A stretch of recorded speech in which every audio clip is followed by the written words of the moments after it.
Yes, thank you so much for having me here. I will add to the comments of my colleague with whom I co-wrote the report, the brief, and then did the policy recommendations. And I just want to really stress a point that Terry mentioned, but which I think is really fundamental to address this question of competencies, and that is that our policy recommendations, but also the brief, looked at and examined in detail the scope for action to address all those challenges that characterize the status of artists and cultural workers. And so we did that. I would say, I would suggest to those who haven't read it to check page 36 and 37. We looked at the scope that exists within the treaties and within existing EU competencies.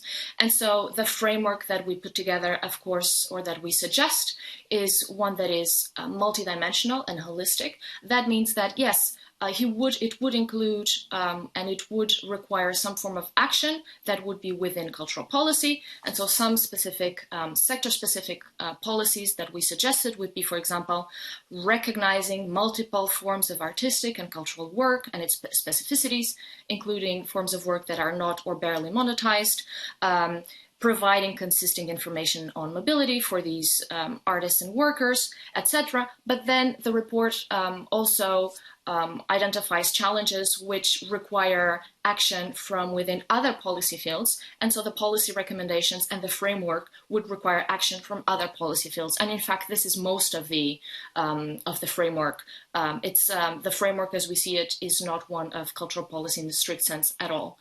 So rather, we suggest policies that, crucially, to give one main point, establish minimum standards and eventually minimum requirements regarding fair working conditions.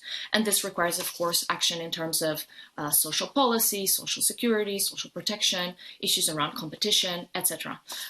So I think this is really important to say. And then to address the question around income and remuneration, I think we'd really have to start by addressing this key, or stressing a key point, which is that fair remuneration is a challenge today in the cultural and creative sector and industries.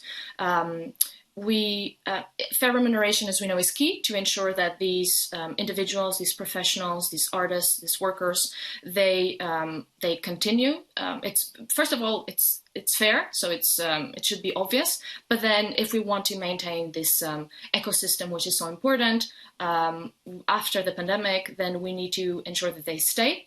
And fair remuneration is one of the key issues why some may leave the sector. And so, to stress, this overall growth, as we mentioned in the report, pre-pandemic, has not been translated into fair remuneration systems within the sector. And for example, within the music sector, which has changed by digitalization, which has led to increased content, access to content by all of us during the pandemic, which has been so important to all of us, has not led to increased remuneration by artists and by musicians and workers. And so we need to rethink the remuneration of artists and cultural workers. Collective bargaining is very important, and we're very happy to see it mentioned in the draft report, because it can help artists and cultural workers achieve a level playing field. And again, I would suggest looking at pages 20 and 21, where we include several references, namely to a report commissioned by the Communications Network Content and Technology that talked about the importance of trade union membership to address some issues around supply of information, collective negotiation, and enforcement. And of course, this as well, the rights of artists to be organized in trade unions and professional organizations was recognized in the 1980 UNESCO recommendation. So, as you know, there are ongoing debates regarding obstacles to collective bargaining, which apply to our ecosystem because a vast majority of artists and cultural workers are freelancers, but this is being discussed, and we welcome and do think that the initiative discussed by the Commission to examine the possibility of removing a competition law obstacle would be a key way to change and to rethink and to provide fair remuneration for artists and cultural workers.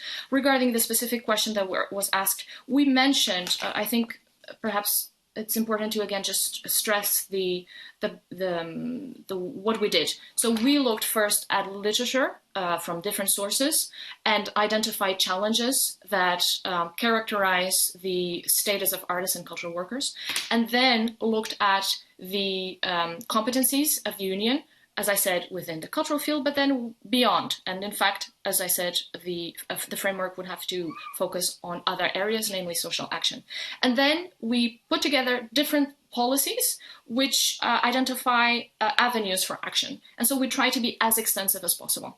And it's true that one of the points, point 6, on the policy recommendation, so page 3 and 4, stresses the need to align funding policies and programs to the needs of artists and cultural workers and to the specificities of their work and projects. This is fundamental, but then the way how this is done, there would be scope for debate, because we included 1 to 4 specific policies that could address this. And one way would be, for example, as I said, to recognize the process-based dimension of the work of artists and cultural workers. It's rare that training, that rehearsal time is taken into account in the remuneration. We also mentioned evaluating the possibility of new funding mechanisms, and these could be, we give examples, a digital levy, they could be direct cash transfers, they could be a basic income, a time-limited basic income, but all of these possibilities would have to be discussed and examined, and then that is, what we do is to open up, we hope, an understanding of the possibilities of scope for action that is allowed within the treaties to support these artists and cultural workers. And so the final thing that I want to say as well regarding this issue is that it connects, of course, to the point of intellectual property rights, which is point 7 in our policy recommendations. We think that it's very important to stress that many artists and cultural workers, they can get remuneration as part of their intellectual property. However, what's happening in practice in some cases, as we also demonstrate in our review, is that some artists don't actually make that much money from their work, and they also don't have a salary. So they don't have a salary that would, or funding that would allow them to pay for the time that they spend, in the case of music, composing, preparing, rehearsals, and then they won't get much for their music, even though that music is being played. And so, however, at the same time, there are other actors who are happy with the copyright. So this is why we recommend evaluating its impact. Developing, as we say on point 7, page 4, evaluating the impact of the transposition of the copyright in the digital single market, and if needed, suggesting follow-up initiatives. To finish, the issue of remuneration is key. Of course, fair remuneration should be a basic principle, and there are ongoing debates and discussions that can help us address it, that can help the European Union to make it happen. But some further action is needed to do that. That's what I would say. Thank you. Thank you very much for this information. As I see now on my list, we will listen to the representative from the Commission. Today we have the Head of Unit for Cultural Policies in DG